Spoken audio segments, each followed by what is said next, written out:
Di antara siswa-siswa itu, sosok tadi itu menggunakan tapi dia itu ikut hormat, tetapi lidahnya masih menjulur. Assalamualaikum warahmatullahi wabarakatuh. Kata terupan, kami lujengan miwah karahayon kagunganipun Gusti ingkang Maha Agung, ingkang tansah tumedhak lan tumantuk kaji muka sarira dumateng panjenengan sedaya telasan kula sumrambah kulawarga waratin sagung dumadi Stantun Raharjo. Selamat datang di Kembang Pati, teman-temanku. Pada kesempatan yang baik ini, saya akan membawakan sebuah kisah yang dialami oleh Nani. Nani ini adalah seorang guru di sekolah menengah atas. Untuk itu, teman-teman yang baru hadir, monggo silahkan di subscribe. Dan untuk sobat Kembang Pati yang sejauh ini sudah mengikuti jejak kami haturkan beribu-ribu terima kasih. Semoga amal kebaikan kalian selalu diberikan yang terbaik oleh Ilahi Rohman. Dan untuk teman-teman, jangan lupa subscribe juga dua sisi real, itu konten horor podcast seputar misteri dan pastinya sangat luar biasa. Maka dari itu, mari simak kisahnya.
Ya, untuk teman-teman Kembang Pati, kisah ini terjadi pada tahun 2011, di mana saat itu Nani ini adalah pasca sarjana. Dia ini sudah sarjana wisuda di salah satu universitas yang bisa dikatakan munafik, yaitu di Universitas Brawijaya, tepatnya di Malang. Setelah Nani ini wisuda, kemudian dia pun pulang ke Kediri, tanah kelahirannya. Nah, saat Nani pulang, Nani ini kemudian berdiskusi dengan ibu dan ayahnya. Kebetulan ibu Nani ini juga seorang guru dan juga ayahnya seorang kepala sekolah di salah satu sekolah menengah pertama di Kabupaten Kediri. Nah, ibunya ini berkata kepada Nani, kamu mau bagaimana? Mau langsung bekerja sebagai guru atau ingin melanjutkan lagi? Nah, di sini Nani itu berpikir, karena usiaku juga masih muda dan juga pengen terus bersekolah agar nantinya bisa lebih baik ke depannya, pola pikirnya juga lebih matang, pengalamannya juga lebih luas. Nani ini kemudian berbicara dari hati ke hati kepada ibunya. Akhirnya ibunya pun memberikan opsi, ya sudah kalau begitu kamu pengen kuliah di mana, pasca sarjana di mana, kamu akan ambil strata 2 itu di mana, Nani, gitu kan. Nah, Nani ini sedikit berpikir, kalau di Jawa Timur lagi itu sudah biasa, tetapi kebetulan Nani ini juga punya teman-teman di lintas daerah. Ada yang di Sumatera, ada yang di Jawa Barat, ada yang di Jawa Tengah, dan juga ada yang di daerah istimewa Yogyakarta. Kebetulan adik dari ibu Nani ini juga seorang kepala sekolah di sekolah menengah atas. Dia menjadi kepala sekolah di sekolah menengah atas setelah menyelesaikan gelar PhD atau Doctor of Psychology di Sydney, Australia. Ibu Nani ini kemudian memiliki ide cemerlang. Bagaimana kalau kamu kuliah aja di Jogja melanjutkan strata 2? Kamu tinggal sama bule kamu. Kebetulan bule kamu itu kan juga menempati rumah dinas yang berada di sekolah menengah atas. Karena sekolahnya juga sangat luas dan juga sekolah itu juga terkenal. Kebetulan rumah yang dipakai oleh bule kamu itu juga kan yang satu tidak dipakai. Mungkin ada ruang kecil untuk kamu bisa nantinya tinggal di situ sambil nemenin bule kamu ini, karena bule kamu itu kan juga anaknya masih kecil-kecil, masih SD semua, yang satu kelas 2, yang satunya kelas 4. Kebetulan juga daerah itu juga agak sepi karena rumah bule kamu itu kan rumah dinas dan juga berada di belakang sekolahan. walaupun agak dekat dengan sekolahan tempat bule kamu itu mengajar. Di situ kamu juga bisa belajar dan banyak pengalaman sama bule kamu, apalagi bule kamu juga orangnya baik, rendah hati, dan juga sangat terbuka kepada ibu gitu. Nah, kemudian Nani ini berpikir, oh iya juga, karena Nani juga punya teman-teman yang saat itu di Universitas Brawijaya, dia juga banyak yang melanjutkan di universitas-universitas di Yogyakarta. Nah, kemudian Nani ini segera mengurus dokumen-dokumen melewati file, kemudian Nani ini menentukan salah satu sekolah yang nantinya akan dia tempuh untuk melanjutkan S2-nya. Nah, akhirnya Nani ini diterima di universitas yang luar biasa di Provinsi Yogyakarta, yaitu Universitas Gadjah Mada.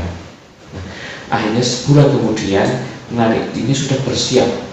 Nani menyiapkan dokumen-dokumen, kemudian dia menyiapkan buku-buku, materi-materi, dan juga perlengkapan yang akan ia bawa selama Nani ini di Yogyakarta. Karena untuk Nani pulang ke Kediri juga nantinya akan sangat jarang, bisa 3 bulan, bisa 6 bulan sekali, atau bahkan 1 tahun sekali. Walaupun demikian, ibu Nani juga nantinya juga, ya sudah nak, kamu yang penting sekolah, nanti ibu sama bapak yang akan bolak-balik ke Kediri dan Yogyakarta. Nah, karena Nani ini anak terakhir dan kakak-kakaknya ini sudah menikah dan juga sudah ada yang jadi dosen di Sulawesi dan juga ada yang di Kalimantan, orang tuanya ini juga sedikit lega karena masing-masing dari mereka juga punya aktivitas yang sama, yaitu bergerak di bidang pendidikan. Akhirnya hari yang ditentukan pun tiba, pada saat itu hari Minggu. Nah, Nani ini yang dari dulu dari Kediri ke Malang, dia biasanya diantar oleh bapaknya, atau biasanya itu Nani berangkat bersama temannya menggunakan mobil, atau dia biasanya bareng-bareng berempat dan berlima. Nah, ini Nani ini merasakan hal yang berbeda. Kali ini Nani ini menggunakan transportasi via darat, yaitu menggunakan bus, apalagi itu melewati di jalur selatan. Nah, di sini adalah pengalaman baru Nani, karena saat itu dari Kediri kemudian nantinya menuju ke Tulungagung, Trenggalek, Ponorogo, Wonogiri, dan akhirnya sampai ke Yogyakarta. Nani ini baru pertama kali ngebus, apalagi ini lintas provinsi dari Jawa Timur menuju daerah istimewa Yogyakarta. Tetapi di situ Nani mendapatkan pengalaman baru, di mana Nani ini bisa berinteraksi langsung dengan para penumpang yang berada di bus tersebut. Ada yang orang biasa, kemudian pedagang, ada yang akan berangkat kantor, ada yang baru pulang dari pasar hewan membawa ada bebek, kemudian ada ayam. Nah, di situ Nani ini mengamati dengan betul-betul bahwa dia itu ternyata dunia ini sangat luas dan mereka itu punya keterampilan serta passion masing-masing. Kebetulan Nani ini duduk sebelahnya itu seorang nenek. Nah, nenek ini adalah penjual sayur, yaitu ada sayur kubis, kemudian wortel, genci, cabai. Nah, itu nenek itu membawa dagangannya ini simpel. Beberapa saat kemudian nenek ini bertanya kepada Nani, cahayu tindak pundi? Nah, Nani ini membalas dengan bahasa Jawa. Iya nek, ini kula badhe wonten Jogja, badhe sowan wonten Jogja teng bule. Nah, akhirnya mereka berdua itu ngobrol. Nah, disitulah Nani ini mendapat nilai lebih, yaitu ternyata nenek ini walaupun sudah tua dia masih mau bekerja. Bukan karena nenek ini kekurangan secara materi, atau bukan karena nenek ini tidak bisa makan dan harus menjadi tulang punggung. Itu bukan, karena nenek ini menyadari betul, saya ini di usia tua ini kalau di rumah terus juga bosan. Anak-anak semua udah bekerja, ada yang di PT, ada yang di kontraktor.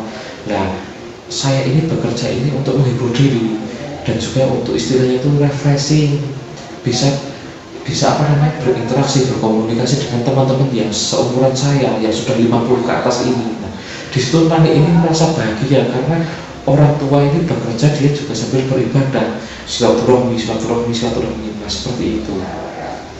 Nah, kemudian sampailah bus itu tepat di salah satu kabupaten di Provinsi Yogyakarta. Akhirnya Nani turun. Nah, perkiraan perjalanan dari Kediri ke Yogyakarta itu sekitar 6 jam, karena bus ini beberapa kali transit, kemudian beberapa kali menaikkan penumpang, menurunkan penumpang. Nah, itu sekitar 6 jam. Nah, setelah di lokasi yang ditentukan, Nani ini langsung dijemput oleh bulenya, yaitu Bule Ida. Kebetulan Bule Ida saat itu masih menggunakan pakaian batik PNS. Dia juga menggunakan motor Vario. Ya udah, ayo nanti kamu tak ayo balik. Nah, di situ Bule Ida ini menyambut Nani dengan sangat gembira. Dia sangat kegirangan, keponakannya mau sekolah di Yogyakarta, melanjutkan strata 2. Nah, akhirnya pada malam itu sekitar Ba'da Isya, Bule Ida ini berkumpul, Bule Ida, kemudian suami, kemudian anak-anak dan juga Nani. Ini mereka makan bersama. Setelah makan bersama, kemudian Bule Ida beserta suaminya ini mengantarkan ke rumah sebelahnya.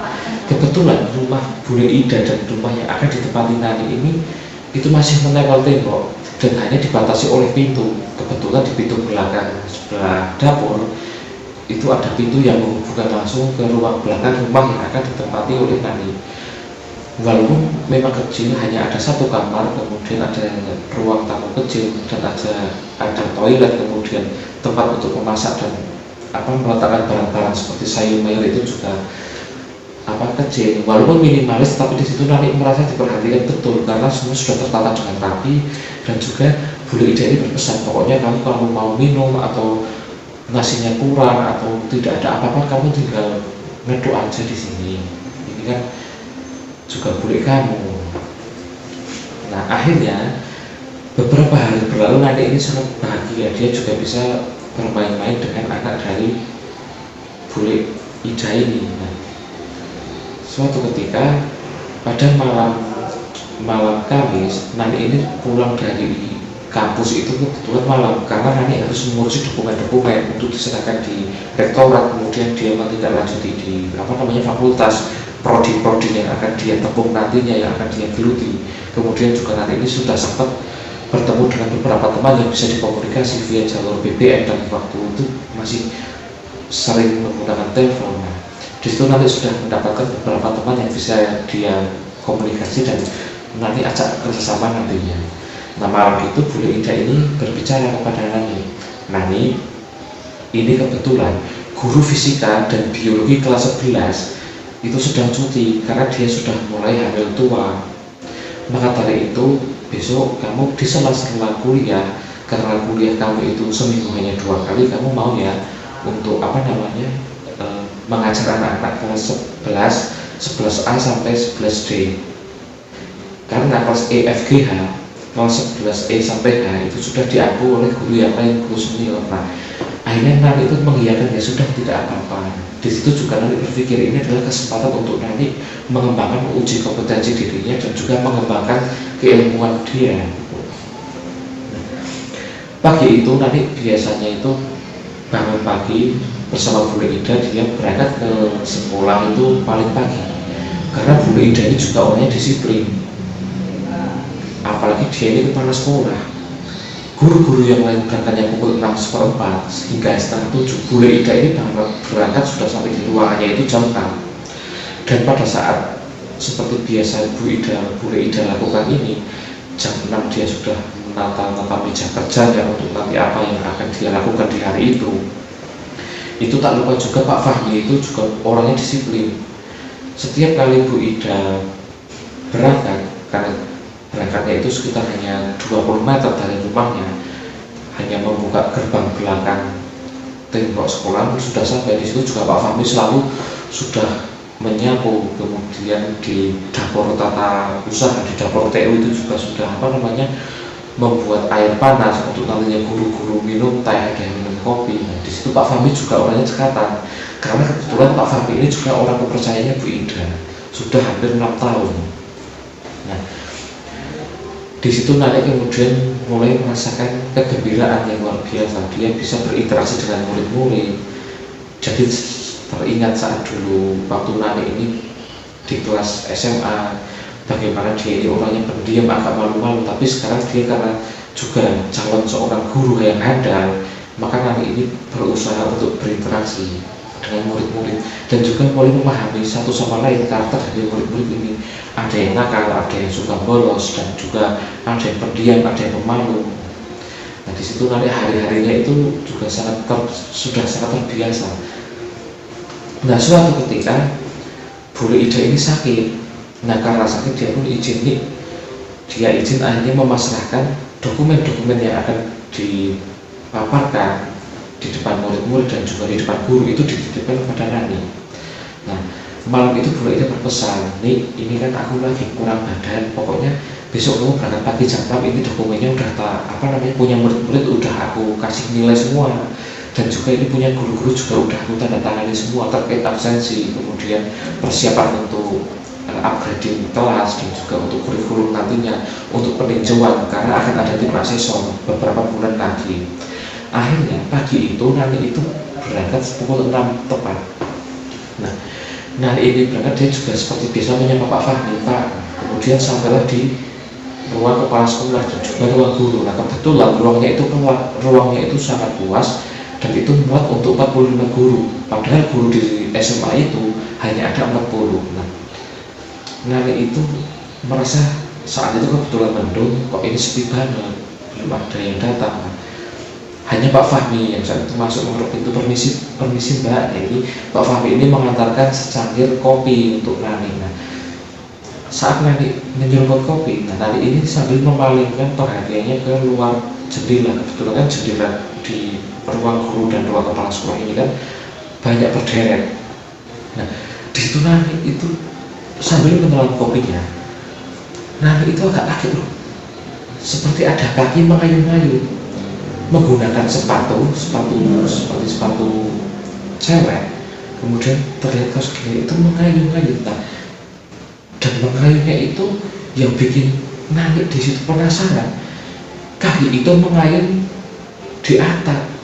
Nah jadi hanya terlihat kaki seperti ini. Di situ Nani berpikir, loh ini siapa kok pagi-pagi murid-murid kok ada yang memanjat pohon kemudian kok duduk di situ, nggak tahu jatuh gitu kan.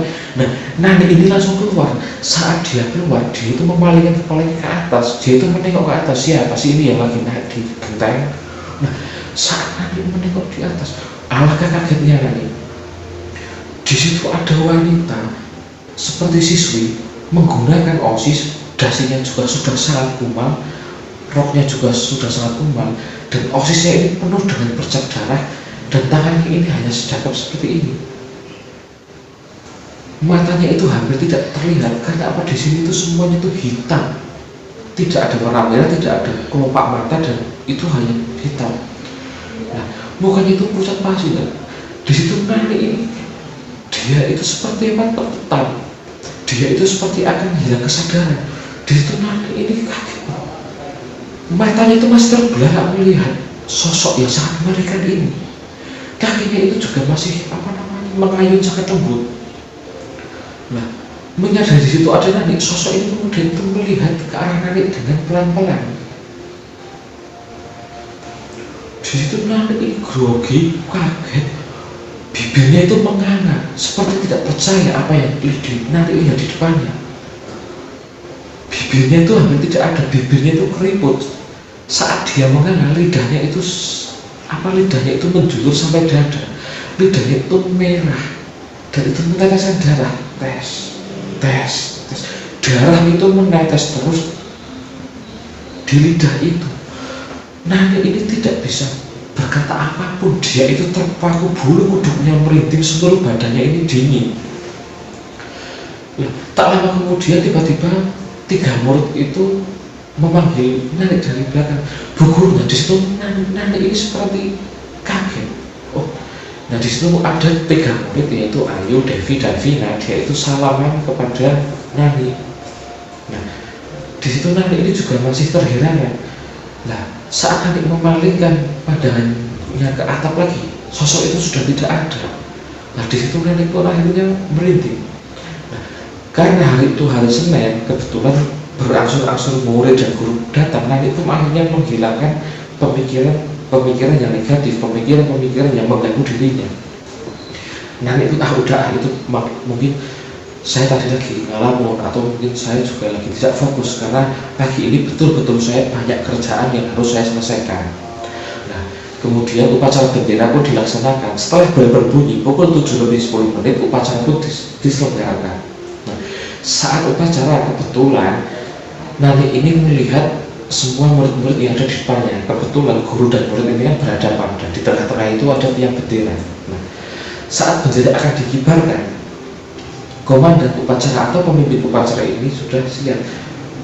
badan sang merah putih hormat gerak. Nah, saat hormat gerak, Nani ini hormat dan dia itu melihat ke kelas yang akan diajarnya nanti. Dia itu melihat ada di papan nama kelas 11. Nah, saat Nani melihat papan nama kelas 11, terkejutnya Nani ini bibirnya ini merinding, bibir Nani ini bergetar. Di antara siswa-siswa itu, sosok tadi itu menggunakan, tapi dia itu ikut hormat, tetapi lidahnya masih menjulur. Dan nanti di situ paham betul, kanan kirinya itu tidak menyadari bahwa di antara mereka ada sosok yang sangat mengerikan. Yang nanti lihat, mukanya itu gak tertunduk, dia itu hormat kan. Tangannya ini, kuku-kukunya ini hitam semua, dan tangannya ini putih pucat seperti tangan yang dikasih tepung. Nah di situ nanti ini penasaran. Nanti tersadar ketika sudah tegak gerak, saat pemimpin upacara tegak gerak, nanti akhirnya sadar, dia ini kemudian mengedipkan matanya beberapa kali. Betul apa enggak sih? Betul apa enggak? Ya aku lihat itu betul apa enggak? Nah, ternyata saat nanti melihat kok sudah tidak ada sosok ini, itu siapa? Nanti kemudian bertanya-tanya pada saat itu. Tetapi hal itu tidak berani diungkapkan nanti. Sepulang sekolah, nanti juga tidak berani mengungkapkan hal demikian kepada buliknya, Bulik Ida, karena nanti itu khawatir Bulik Ida itu nanti takut Bulik Ida nanti takut karena nanti melihat hal yang demikian. Nah keesokan paginya nanti melaksanakan tugas seperti biasa. Kebetulan Bulik Ida juga sudah membaik kesehatannya. Akhirnya pukul 6 itu nanti dan Bulik Ida berangkat bersama-sama menuju ke rumah guru tadi. Nah disitu nanti juga sesekali melihat apa yang ia lihat waktu kemarin, tetapi saat itu tidak terjadi apa-apa. Dan akhirnya jam belajar pun usai sekitar pukul 14:15 atau jam 2:04 menuju setengah 3. Nah di situ Bulik Ida kebetulan pulang duluan karena nanti harus mengoreksi ujian yang tadi dilaksanakan oleh murid-murid. Nah Bulik Ida kemudian meninggalkan kunci kepada Nani, ini nanti kalau kamu mau pulang ini dikunci ya ruangannya. Oh iya boleh gitu. Nah pukul 3 lebih sebelum adzan asar, Nani ini sudah selesai dari pekerjaannya. Nani itu melihat sekeliling dulu. Tadi kan murid-murid masih banyak yang pada nongkrong ya, masih pada ekstrakurikuler, ada ekstrakurikuler atletik, olahraga, dan juga ekstrakurikuler apotek hidup.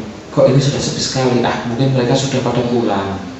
Nah, Nani ini kemudian keluar ke sekolahan, ke halaman sekolahan.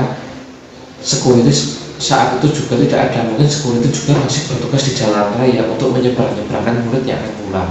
Akhirnya Nani pun mengunci pintu tadi, pintu ruang guru ini dikunci. Nah, saat pintu ruang guru dikunci, tiba-tiba dokumen yang berada di dalam. Saat Nani melihat, kebetulan Nani ini mengunci kan karena sebelahnya itu ada jendela. Nani itu melihat dokumen yang berada di lemari paling pojok itu seperti jatuh, kedebruk gitu. Nah, tapi di situ Nani takut. Nani mau membereskan dokumen itu untuk meletakkan kembali ke atas lemari. Nani ini udah gak berani, dia hanya mengucap, aku mau pulang. Nah, kebetulan rumah itu kan dia ada di belakang. Nah, kelas 11A hingga kelas 11A itu berada di paling ujung belakang. Sebelum nantinya ada toilet 3 dan juga sebelah toilet itu ada kantin, sebelah kantin itu ada pohon jambu. Dan juga di situ ada pohon ada pohon cemara yang ada di situ. Nah, Nani ini saat turun, kebetulan kan karena sekolahnya itu turun di atas itu ruang guru dan ada lapangan, kemudian kelas 10, laboratorium, dan di bawah itu kan ada kelas 11 dan kelas 12. Nah, untuk menuju ke ruang paling belakang yang sudah berpapasan dengan tembok dan rumah dinas yang Bulik Ida serta Nani ini tempati, itu kan berada di paling belakang. Nah, saat Nani turun tangga akan menuju ke lorong kelas 11A sampai kelas 11A, Nani itu mendengar di situ suara sangat ramai di ujung, tepatnya di kelas 11A. Kebetulan pintu yang masih terbuka juga pintu kelas 11A. Di situ Nani berpikir, ini anak-anak mungkin pada ekstrakurikuler, kok masih pada tertawa cekikian. Di situ sangat jelas ada wanita dan suara laki-laki itu cekikian. Mereka itu seperti sedang bersenda gurau. Nah, di situ Nani ini sempat terpleset ketika dia membuka dokumen. Nani itu terus sempat terpleset. Nah, saat Nani akan mengambil dokumen, tangan Nani ini seperti diinjak.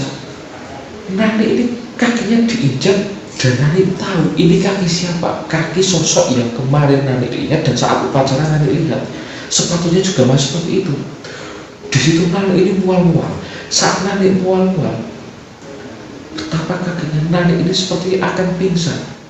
Dia itu mual-mual dan tidak berani menghadap ke sosok ini. Nah, tetapi beberapa saat kemudian kaki itu seakan-akan mengangkat dan tangan Nani ini seperti ringan lagi digerakkan. Nah, di situ Nani ini duduk termenung. Kok aku diinjak tangannya, aku ini salah apa? Nah, belum sampai seperti itu, Nani sedang memikirkan hal-hal yang dia juga masih menguatkan dirinya untuk bisa melanjutkan perjalanan pulang. Ini sudah kelas 11A. Di sebelahnya itu ada seperti suara tolong.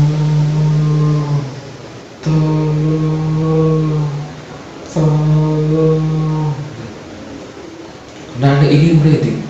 Tetapi apalah daya, Nani ini sudah terlanjur panas, badannya ini sudah panas. Dia hanya menguatkan hatinya, dia memberanikan diri. Nani ini mengintip jendela itu. Nah, di situ sosok tadi itu sedang duduk di bangku paling ujung. Duduk dengan tangan itu berada di meja. Dia itu hanya tertunduk seperti ini sambil terus merintih. Tolong. Di situ Nani ini seakan dia itu kasihan tetapi juga takut. Nah, akhirnya karena di kelas 11 itu juga masih ramai, akhirnya Nani ini buru-buru. Dia ini mempercepat perjalanannya, dia mempercepat kakinya untuk berjalan menuju kelas 11H. Nah, saat Nani sudah hampir sampai ke kelas 11H, Nani ini sedikit lega karena mungkin masih ada murid-murid yang masuk dari tadi masih bersepeda guru. Nah, kemudian Nani ini langsung masuk ke kelas 11H. Anak-anak loh, di situ Nani juga tercengang. Anak-anak dari mana? Nani itu melihat sosok yang tadi di kelas 11A. Dia itu sudah berhadapan-hadapan di depan Nani, dan murid-murid yang disangka Nani ini sedang bersepeda guru itu sudah tidak ada. Dia itu berdiri di depan Nani. Saat Nani masuk kelas, wujud sosok wanita yang menggunakan OSIS, siswa misterius yang sangat memprihatinkan keadaannya ini, sudah berdiri di depan dan itu langsung menyambut Nani. Seketika itu Nani ini berhadapan-hadapan. Akhirnya Nani itu pun pingsan. Nah, setelah pingsan, Nani akhirnya tersadar. Saat Nani tersadar, Nani itu sudah berada di rumahnya. Nani melihat ke sebelah kanan itu sudah ada Bule Ida dan juga anaknya yang dua. Anak Bule Ida ini sedang memijit pelan-pelan kaki dari Nani ini. Nah, Bule Ida itu berkata, kamu itu tadi ditemuin pingsan sama Pak Fahmi. Akhirnya kamu tadi pakai tandu sekolah, pakai tandu UKS. Kamu itu diantar ke rumah. Kamu itu jangan kecapean. Nah, di situ Nani itu hanya tersenyum, ya udah, iya saya mungkin kecapean. Tetapi di situ Nani itu sadar, dia itu tadi melihat sosok yang mengerikan saat dia berpapasan secara tidak sengaja.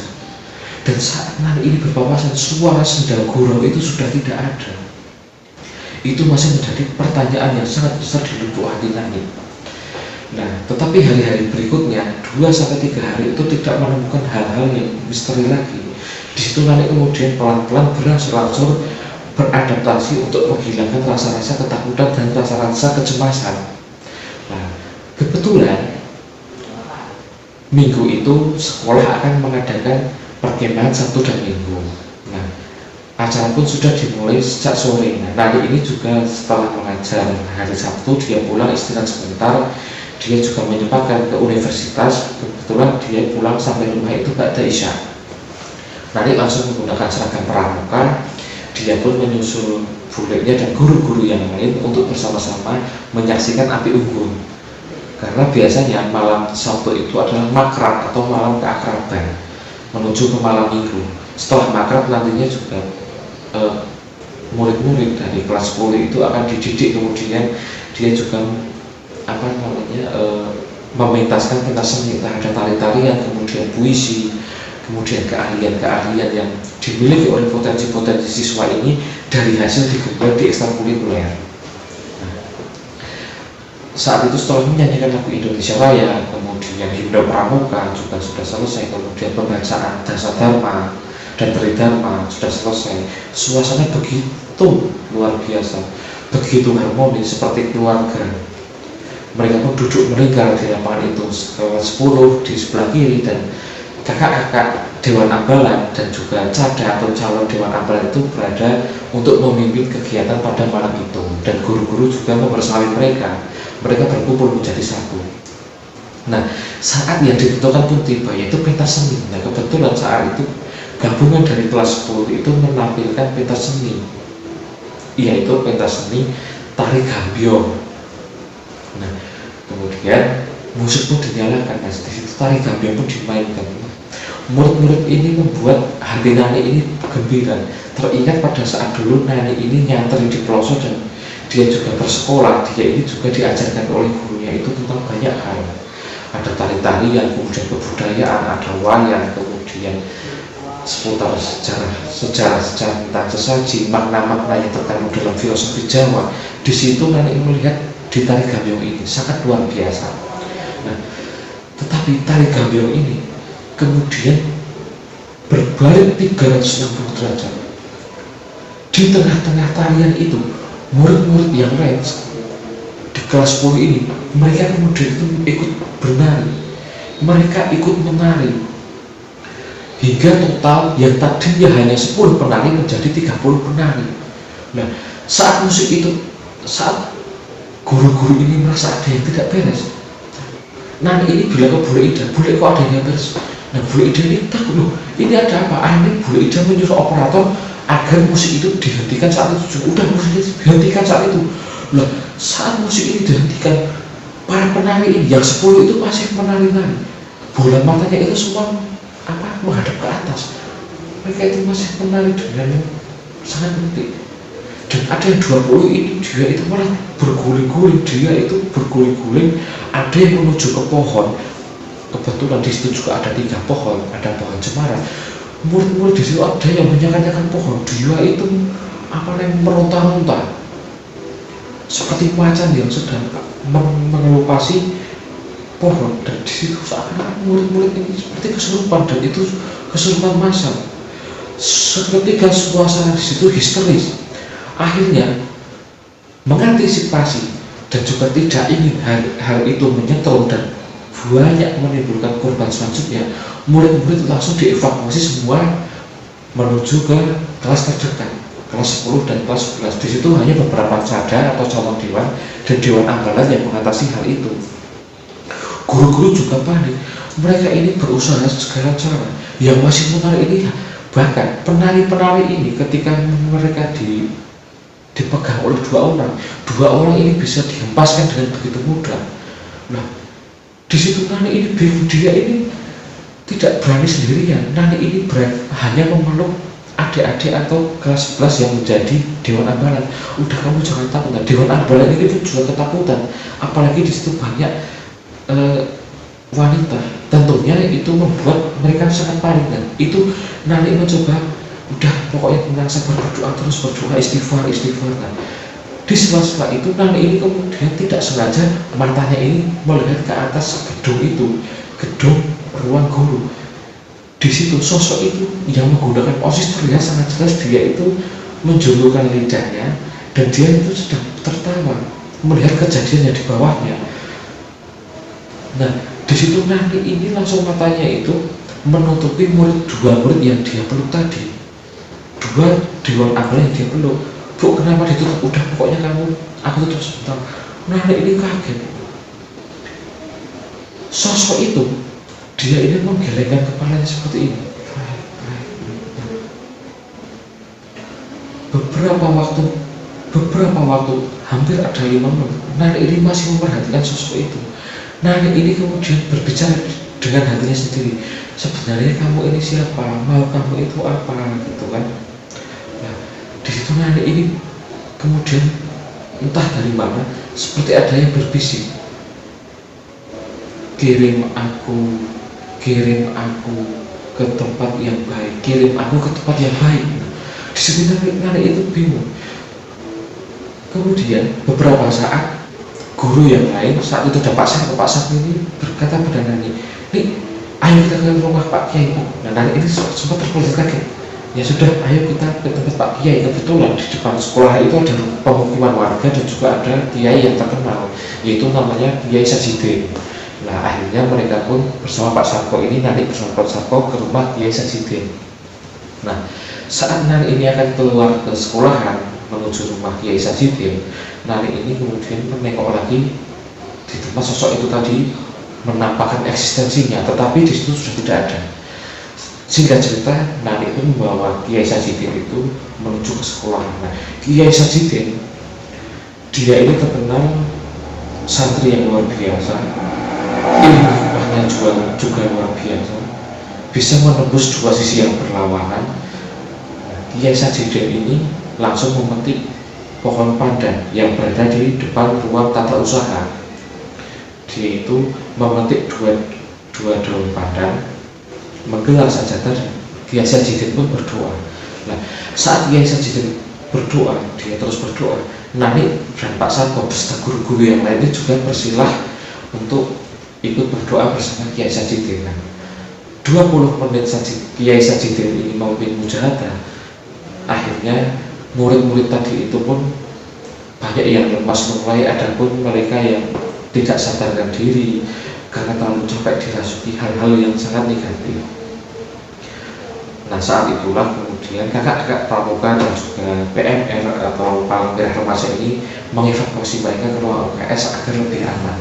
Nah di situ kemudian Kiai Sajidin ini memerintahkan semua guru-guru untuk masuk ke ruang guru terdahulu, kecuali penjaga sekolah dan security semua mohon untuk murid-murid jangan keluar kelas dulu dan dijaga pintunya. Kalau ada yang mau di belakang tolong jangan sendirian, dikawal. Akhirnya guru dan staf ini pun masuk ke ruang guru.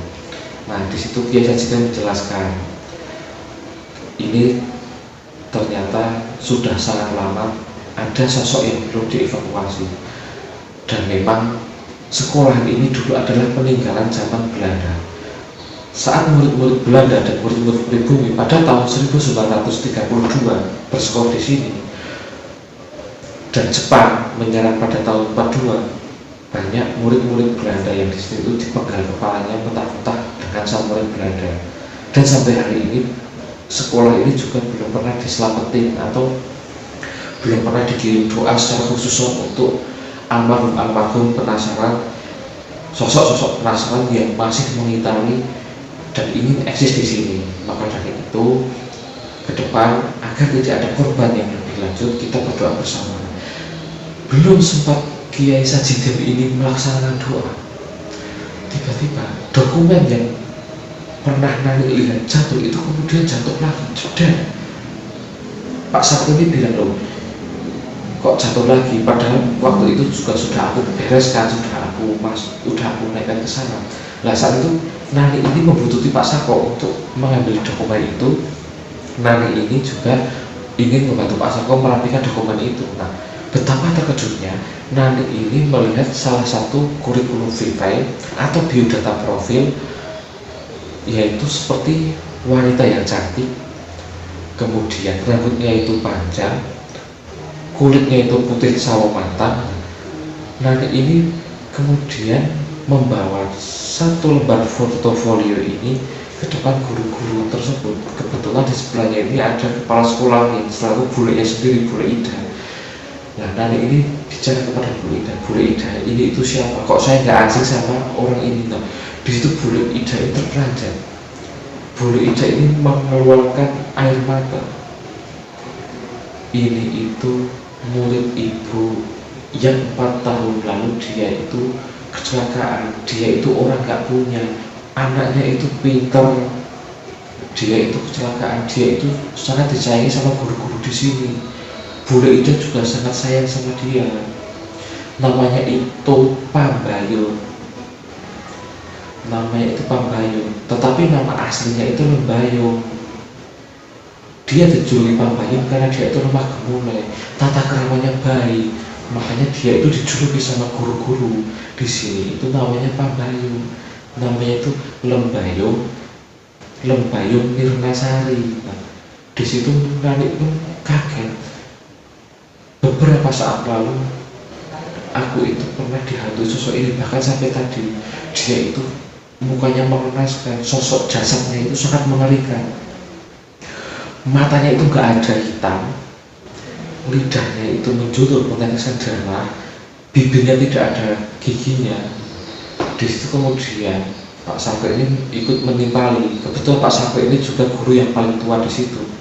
Dia itu matinya itu tertabrak mobil, mukanya remuk, bahkan mulutnya pun sudah tidak tertutup mulut, sudah tidak bisa diselamatkan. Dan dia itu saat kejadian kecelakaan tidak langsung masih kejang-kejang. Matanya ini juga yang satu itu hampir keluar. Dia itu mati saat dibawa ambulan menuju rumah sakit. Nah, disitulah Kiai Sajidin semakin mengerti ternyata tragedi ini pernah ada. Akhirnya pada hari itu juga Kiai Sajidin melaksanakan doa bersama. Kemudian air yang sudah berada di ember dan baskom ini digunakan untuk menyiram di tiap-tiap ruang sekolahan. Nah, setelah kejadian itu, hari-hari berikutnya kemudian berjalan sangat normal dan Nani pun juga sudah sangat lega karena dia juga selalu mengirim doa, mengirim Al-Fatihah kepada almarhum siswi yang pernah terjadi tragedi kecelakaan tersebut. Sejak saat itu, sekolahan pun terjadi hal-hal yang tidak diinginkan itu sudah tidak terjadi. Semua berjalan nyaman, guru-guru mengajar dengan nyaman, murid-murid juga belajar secara nyaman dan juga tentram. Dan pada akhirnya Nani ini sukses lulus Troret 2 itu tepat waktu 3,5 tahun. Dan sekarang beliau ini mengajar di salah satu sekolah menengah atas di Kabupaten Bondowoso di Jawa Timur sana. Nah, begitulah Sobat Kembang Pati yang bisa kita ceritakan. Semoga kisah kali ini bisa menjadikan pelajaran kita semua. Sekian dari saya, Arga Balama. Pamiyakin warono, kinaya salmo hambayu hayunin sasana. Wallahul muwaffiq ila aqwamit thoriq. Wassalamualaikum warahmatullahi wabarakatuh.